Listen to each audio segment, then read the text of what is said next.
আজ নিউজিল্যান্ড এ দলের বিপক্ষে দারুণ এক জয় পেয়েছে বাংলাদেশ এ দল।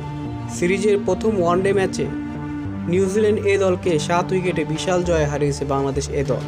প্রথমে টস জিতে ব্যাট করতে নামে নিউজিল্যান্ড ব্যাট করতে নেমেই বিপর্যয়ে পড়ে। প্রথম 7 ওভারে ফিরে যান তাদের 4 ব্যাটসম্যান।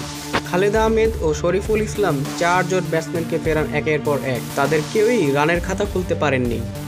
এরপর স্পিনে ভেলকি দেখান তানভীর ইসলাম। দলের হয়ে লড়াই করেন শুধু ডিন ফক্সকট।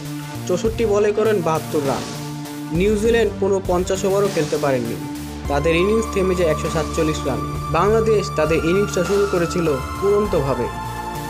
নাঈম শেখ ও পারভেজ হোসেন দ্রুত কিছু রান তুললেও বেশি দূর যেতে পারেননি।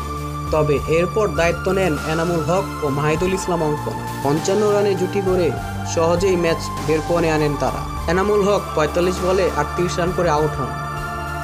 মাহিদুল ইসলাম 61 বলে 42 রান করে অপরাজিত থেকে দলকে জয় এনে দেন।